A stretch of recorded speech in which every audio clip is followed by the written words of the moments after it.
Nayattu ends somewhat abruptly, as we see Praveen and Sunita being taken to the court, and this travel time between the police custody and the court is all they have to make up their mind.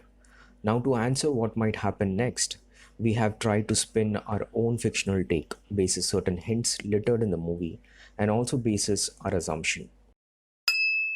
One among the possible outcomes is that they stand with the department and corroborate the evidence as the department wants them to do, and thereby sealing Maniyan's fate with murder charges. We need to start from the scene where we are introduced to Murthy, who is trying to stop a fight over water distribution, and later when Praveen inquires as to whether police would be coming, to which Murthy replies, police and court needs witness or evidence, but what we need is water. Water here refers to justice. Justice based on truth, the ultimate truth. सच होता क्या है? हर एक का अपना अपना version होता है सच का. Justice given by court is based on evidence. It is no concern of the court whether the evidence presented leads to the ultimate truth or not. All it requires is conclusive evidence.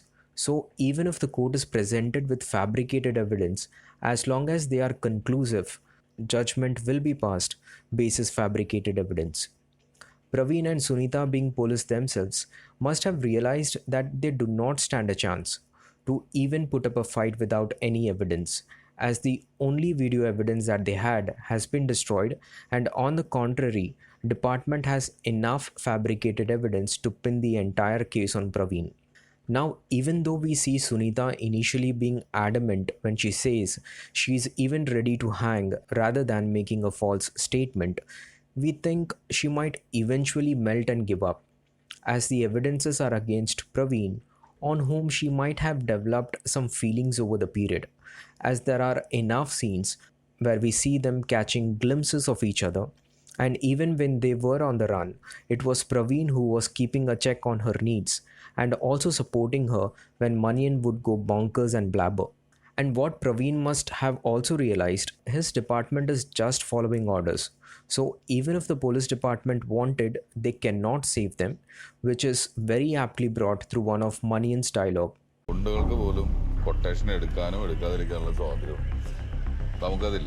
And as a result of this, we see Maniyan being charged for murder at the end.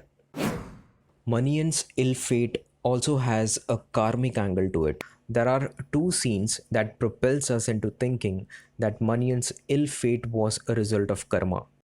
The first one being the scene where he charges a young boy under a non-bailable offense following the order of his superiors, and the second one being the post-accident scene where after learning Jayan to be Biju's friend, Maniyan senses trouble and asks Praveen to leave the body without thinking on humanity grounds.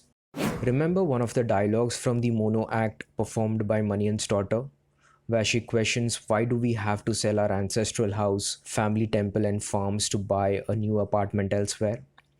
We think at the end Maniyan's ill fate is tragically becoming an answer to her question, because if Maniyan gets charged with murder, his family would rather sell everything and move to a different place to hide or avoid the questioning eyes of people around.